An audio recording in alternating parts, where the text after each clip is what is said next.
911 operator. What's your emergency? Panicked voice. There's blood everywhere, and she's gone. The Maldives, a paradise of turquoise waters and golden sunsets, where love stories are written in the sand. But on the night of June 17th, in one of the most exclusive overwater villas, a fairy tale turned into a waking nightmare. Inside Villa 207, the air smelled of sea salt and fresh roses, a honeymoon suite made for romance. The bed, once a place of comfort, now bore a single haunting stain, deep red, seeping through the crisp white sheets. A note lay beside it, hastily written. 5 words that would send shivers down the spines of investigators. She never should have known. And just like that, a dream vacation became a murder mystery. No forced entry, no sign of a struggle, no eyewitnesses, just a missing husband, a lifeless bride, and a resort full of secrets. Who had entered that room? What did she know that was worth killing for? And why was the last CCTV footage of the couple so unsettling? Tonight, we peel back the layers of deception, betrayal, and a past neither of them could outrun. Here's the backstory section, packed with depth, suspense, and emotional engagement. Layla Ahmed wasn't just another name on a crime report. She was a fighter. Born in Cairo, Egypt, Layla had spent her life proving people wrong. A determined and ambitious woman, she had built a name for herself in the world of luxury travel blogging. Her social media was a gallery of dream destinations, breathtaking sunsets, and captions filled with hope. But behind the carefully filtered images, Layla was carrying scars no one could see. She met Daniel Cooper 2 years ago at an exclusive travel conference in Dubai. He was everything she had dreamed of, charming, successful, and seemingly devoted. A 34-year-old tech entrepreneur from London, Daniel had made his fortune in cybersecurity. He was well-spoken, generous, and obsessed with control, though Layla didn't see that part until much later. Their whirlwind romance led to a lavish engagement within 6 months. Friends were surprised at how fast things moved. It was like he wanted to lock her down before she could change her mind, one friend later recalled. But what no one knew was that Layla had started to feel uneasy. Layla's best friend, Amina, would later come forward with chilling messages. Just a month before the wedding, Layla had sent her a voice note. Studio microphone. I love him, Amina. I really do. But sometimes, it feels like I'm living in his world, not mine. Like he knows things about me before I even say them. And the way he looks at me when I ask questions, it's like I'm not supposed to. Amina had brushed it off at the time. After all, Daniel was a cybersecurity expert. Maybe he was just observant. But after Layla's death, those words took on a whole new meaning. The Maldives was supposed to be a fresh start. A chance for Layla and Daniel to unwind, away from the noise. They checked into the ultra-exclusive Azure Sands Resort, a paradise where celebrities and billionaires escaped from the world. Their overwater villa, secluded and luxurious, was meant to be a haven. Instead, it became a crime scene. What changed between the airport and that bloodstained bed? Behind the scenes, Layla had been digging. While Daniel had portrayed himself as a self-made success, she had started discovering cracks in his story. There were whispers of past relationships that had ended mysteriously. Women who had moved away suddenly. Business deals that disappeared without a trace. And then, there was the ultimate red flag. The night before their flight, Layla had logged into Daniel's laptop while he was in the shower. What she found made her stomach drop. A folder, hidden deep in his files, containing pictures of her. Not just casual photos, but ones she had never sent him. Ones taken from a distance. Some from before they had even officially met. Layla never mentioned it. She didn't confront him. Instead, she packed her bags for their dream honeymoon. What happened in that villa? Did Layla confront Daniel about what she had found? Did he realize she knew too much? One thing was certain. Within 48 hours, Layla Ahmed would be dead. And Daniel Cooper would vanish without a trace. Coming up next, the investigation, the missing husband, and the secrets buried deep beneath the waves. Layla and Daniel arrived at Azure Sands Resort on the afternoon of June 15, 2023.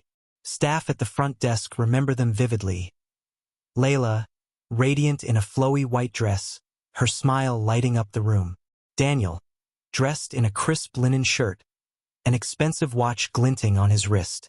They looked like any other honeymoon couple, excited, in love, ready for a week of uninterrupted bliss. Nothing seemed out of place, but security cameras would later tell a different story. At 7:45 a.m., Layla uploaded an Instagram story, a slow-motion video of waves crashing against their villa deck, captioned, "By 1 p.m., the couple was spotted at the resort's private beach, sipping cocktails." Other guests noticed how affectionate Daniel was, his arm around Layla's waist, whispering in her ear. But those who paid closer attention noticed something strange. She kept glancing at her phone. One woman later told investigators. And he didn't like that. Every time she picked it up, his whole face changed. By 3:30 p.m., a resort staff member heard an argument from inside their villa. The words were muffled, but Layla's voice was sharp, like she was demanding something. Then silence. Minutes later, they both emerged, smiling. June 17th was the last full day Layla would ever see. At 10:15 a.m., she was seen chatting with a bartender while Daniel was away. He later told investigators something that would haunt him. "She asked me if the resort had a private IT specialist. I thought it was a weird question, but when I asked why, she just smiled and said, 'Never mind.'"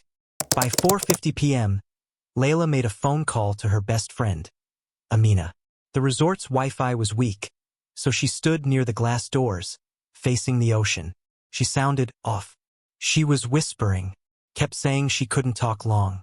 Then she just said, "If I don't text you by morning, call my mom. Tell her I love her." I asked if everything was okay, and she just hung up. At 7 p.m., the couple attended a romantic candlelit dinner by the beach, hosted by the resort for honeymooners. They toasted champagne, held hands, even kissed. Witnesses saw nothing unusual. Nothing except one small, chilling detail. The waiter later recalled that Daniel never took a single sip of his drink. June 18, 2023, the night it all changed. 10:30 p.m. A hotel receptionist swears she saw Layla and Daniel return to their villa, hand in hand, laughing. Nothing unusual. 11:15 p.m., a text message was sent from Layla's phone to Amina. "Everything's fine. Just overthinking. Talk soon. Red heart." But later, experts would analyze the message. It wasn't written in Layla's usual texting style. 12:45 a.m. A neighbor in the villa next door swears they heard something unusual. A sharp sound, like glass shattering. But no screams. No signs of a struggle. Just silence.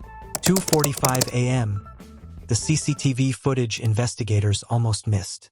The resort's main hallway camera captures a shadowy figure exiting Villa 207. It's Daniel. He is calm, too calm. He doesn't rush, doesn't look back. He is carrying a small duffel bag. 3:10 a.m. Daniel boards a private speedboat, arranged hours earlier. Destination: unknown. 7:30 a.m. A housekeeper knocks on the villa door for scheduled room service. No response. She uses her keycard to enter. She never should have known. June 18, 2023, 7:30 a.m. The morning sun cast a golden glow over Azure Sands Resort, the waves gently lapping against the stilts of the overwater bungalows. The air smelled of salt and tropical flowers, the kind of paradise where nothing bad was supposed to happen. But inside Villa 207, the air was thick, stagnant, metallic, wrong. Mira, a senior housekeeper at the resort, approached the villa for routine cleaning. It was her daily ritual. Knock, wait for a response, and if none came, use the master keycard. Guests often slept in late, especially honeymooners. But today, something felt different. She knocked once. No answer. She knocked again, louder. Silence. Her hand hovered over the keycard. A strange unease settled in her chest. As the lock clicked, the door creaked open. The room was dark, the curtains still drawn, letting in only slivers of light. Mira stepped inside, inhaling sharply. Something was off. Then she saw it. The first thing that struck Mira was the bed. Sheets crumpled, pillows slashed open, stuffing spilling out like a gutted animal. The white silk duvet, once pristine, was now a grotesque tapestry of dark red stains. Her breath hitched. She turned slowly toward the bathroom. The door was ajar, the light flickering inside. And there it was. But the worst part, the part that made her drop the fresh towels and stumble back in horror, was the message smeared across the mirror. "Help me," written in blood. Investigators were called immediately. Within the hour, forensic teams arrived, sealing off Villa 207 as a crime scene. What they found painted a terrifying picture of violence, panic, and a desperate struggle.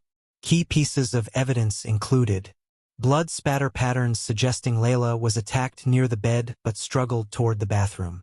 A single broken wine glass found under the bed, with Layla's fingerprints and a small amount of Daniel's blood. Layla's phone, wiped clean with no messages, no call logs, no recent activity. But the last app opened? Google Maps.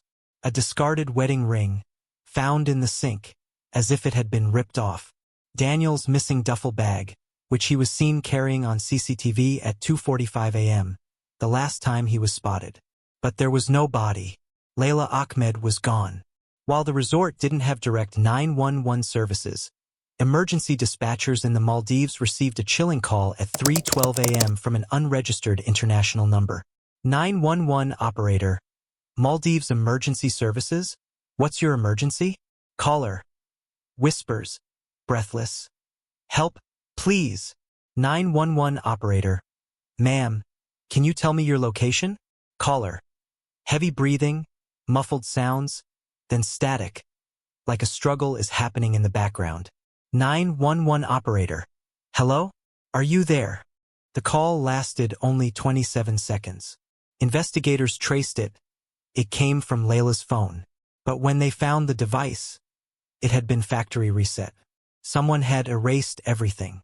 By the time authorities began searching the resort, Daniel Cooper was long gone. At 2:45 a.m., security footage showed him exiting the villa, walking calmly down the wooden pathway toward the resort's private docks. At 3:10 a.m., he was seen boarding a private speedboat, one he had arranged hours earlier. At sunrise, records showed that he checked out of the resort without a trace. No signs of panic, no rush, no Layla. But his final transaction at the resort? A single one-way ticket off the island. Question remains. If Layla was alive when he left, where is she now? Investigators were left with more questions than answers.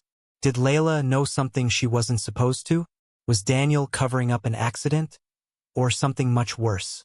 And what exactly did she mean by "help me"? One thing was clear. This was no accident. And Daniel Cooper had disappeared. The moment investigators realized Layla Ahmed was missing and Daniel Cooper had vanished, a manhunt was launched. Key challenges detectives faced. No body, no proof of murder. Daniel had left behind no bloodstained clothes, no murder weapon. His departure seemed well planned, but not rushed. Why? The first breakthrough. Financial records. 4:07 a.m. A suspicious transaction. Daniel's credit card was used to book a private jet out of the Maldives one way, costing $3,500. The flight took off at 6:15 a.m., hours before Layla was reported missing. Destination? Dubai. This wasn't panic-driven escape, it was carefully orchestrated. As detectives dug deeper, strange inconsistencies emerged. At 8 a.m., Daniel called Layla's parents, pretending to be worried. He told them Layla had disappeared after an argument, that she walked out and never came back, but CCTV showed no sign of Layla leaving the villa. Daniel had booked a speedboat to a nearby private island 2 nights before. He claimed it was for a romantic getaway, but resort staff never saw Layla board that boat. A forensic deep dive into Layla's phone led to a chilling discovery. A deleted number, repeatedly called in the weeks before the honeymoon. Location traced? Istanbul, Turkey, the same city where Daniel had secret offshore accounts. Layla wasn't just missing. She had uncovered something. Just when authorities were losing hope, Layla's sister stepped forward with a bombshell. She had found an unsent email in Layla's drafts. Subject: I need a divorce. I don't trust him anymore.